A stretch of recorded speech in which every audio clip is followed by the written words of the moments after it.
Hello students, today we will start our English grammar topic pronoun. But before that I want to tell you that before starting this topic you should know about noun, because without knowing the noun you can't understand this topic pronoun. So let's start a pronoun topic. So pronoun are those words that are used in place of a noun. Means pronoun वो words होते हैं जो कि noun की जगह पे use होते हैं. And you know very well what is noun. The person place और थिंग नेम. मीन्स वो वर्ड्स जो हम पर्सन प्लेस और थिंग की जगह अगर यूज़ करते हैं सो वो क्या होंगे आपके pronoun. For example I, he, she, they, you, we. These are the pronouns. With this pronoun we can avoid the repetition of noun. Means noun का जो रिपीटेशन होता है किसी भी सेंटेंस में.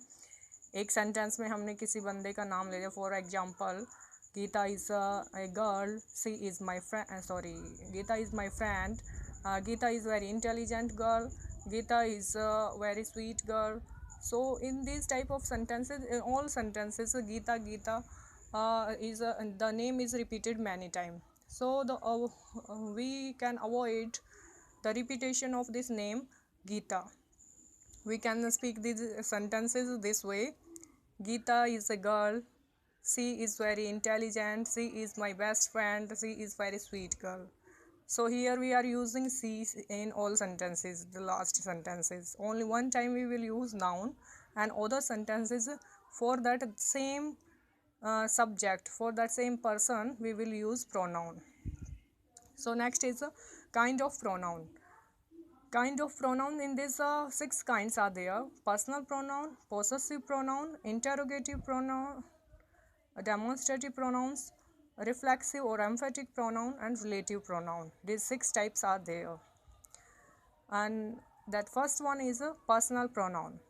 Pronouns used for the speaker or listener or the one who is spoken about are called personal pronoun.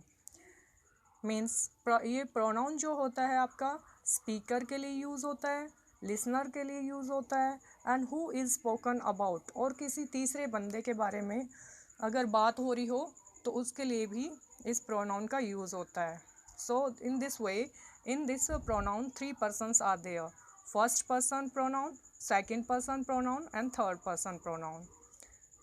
First person, as you know in your Hindi subject also this same topic is there. उसमें भी ऐसा ही होता है क्या, first person means प्रथम पुरुष, मध्यम पुरुष एंड उत्तम पुरुष. सो ऐसे ही आपके इंग्लिश में है first person, second person and third person. In first person what will come, the speaker. In speaker means 2 persons will come, I and we. Second person pronoun, in this only one will come, you. That third one is third person pronoun, he, she, it, they. These 4 will come. So next is your personal pronoun. Personal pronoun are those pronouns which replace noun, जो कि noun की जगह use होते हैं. This we have discussed earlier. They are function as the subject or the object in a sentence. ये एक subject और object की तरह function करते हैं, काम करते हैं. Means in some form they will come at the starting of the sentence, and some form we can use also at the end of the sentence. At the starting of the sentence these will come. We can say also these are subjective pronoun. इनको हम subjective भी बोल सकते हैं. And those we are using at the place of object, we can say those objective pronoun. In subjective pronoun, these are given I, we, you, he, she, it, they. ये हमेशा हम sentence के starting में use करते हैं. But some are there we will use also at the place of means at the end of the sentence as the object. मी, आई का ही एक form होता है मी, ऑब्जेक्टिव जिसको बोलते हैं. Me, us, you, him, her, it, them. These are the objective cases and we always use these at the end of the sentences. Next is the order of a pronoun. There is some orders also, means order of pronoun means कैसे हमें pronoun का use करना चाहिए. We in that 3 persons are there, first person, second person and third person. उन 3 persons को भी use करने के लिए एक ऑर्डर, एक रूल होता है, ग्रामेटिकल रूल, जिसको हमें फॉलो करना होता है. If you are using, if you use in any other means in your own way, different way and wrong way, so that will be wrong. So in that also you have to follow some rule. For example, in this also given, according to order of pronoun we will use second person. If in any sentence all 3 persons are given, तीनों person दिए हुए हैं, तो तीनों persons में से हम second person को सबसे पहले लेंगे, थर्ड को सेकंड नंबर पे लेंगे, और एंड लगाने के बाद फर्स्ट पर्सन का यूज़ होगा. In this 2 example also given, you, he and I will play together. In this way we will use. If you use he, you and I, that will be wrong. If you are using I at the place of first and second, so that will be wrong. Means second person को आपको सबसे पहले use करना, फिर third person को use करना, फिर first person को. This is your rule of grammatical rule. Next point is your possessive pronoun. Possessive pronoun indicate possession. Possession means होता है और बिलोंगिंग. बिलोंगिंग मीन्स किसी चीज़ का संबंध दिखाना, या हम कह सकते हैं उस चीज़ का ओनर भी बोल सकते हैं, उस चीज़ का ओनर या फिर अधिकार को दिखाने के लिए हम इस प्रोनाउन का यूज़ करते हैं.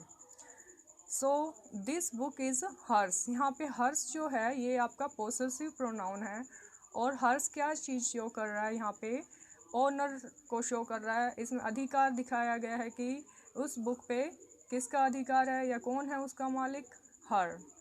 These shoes are mine. यहाँ पे माइन जो है वही सेम हर के जैसा ही रोल कर रहा है. So these are your possessive pronoun. Possessive pronoun in this also, जो फर्स्ट पर्सन होता है आई का क्या हो जाएगा, पोसेसिव माइन. वी का पोसेसिव होता है आवर्स, यू का पोसेसिव होगा योर्स, ही, हिज, सी का हर्स, एंड यहाँ पे दे आएगा, सो दे का क्या होगा, theirs. So these are your possessive pronoun. Next is the interrogative pronoun. Interrogative pronoun are used for asking question.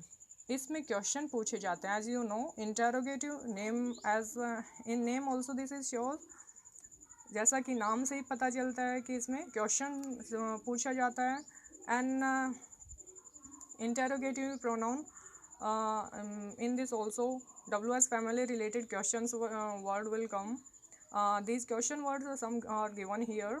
Who, whose, which, whom and what are interrogative pronouns. Okay, so person related means person से related जो हम use करते हैं interrogative words, who, whose and whom. These 3 are for person.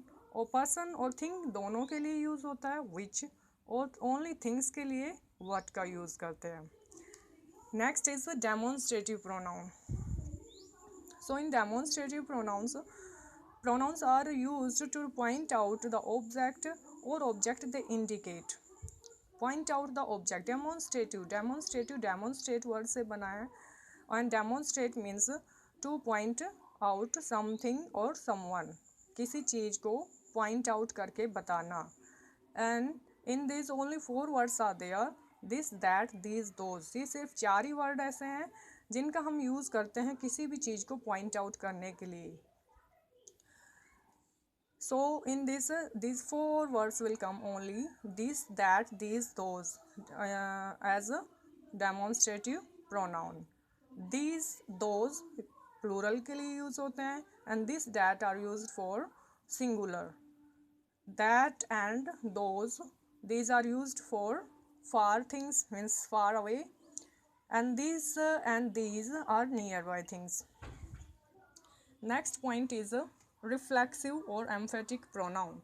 Reflexive or emphatic pronoun are used when the action done by the subject reflects on the subject.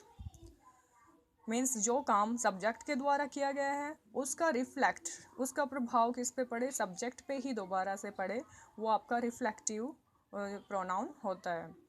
I cooked a meal for myself, यहाँ पे जो my self है वो reflective का use हो रहा है, reflective को शो कर रहा है, तो ये क्या हो गया आपका reflective pronoun. I cooked the meal myself, emphatic pronoun, यहाँ पे यही माई सेल्फ जो है एम्फेटिक, कि मैंने खुद ही, जो ही का जो दबाव दे के हम बोलते हैं कि मैंने ये काम खुद ही किया, तो वहाँ पे हम एम्फेटिक प्रोनाउन का यूज़ हो जाता है।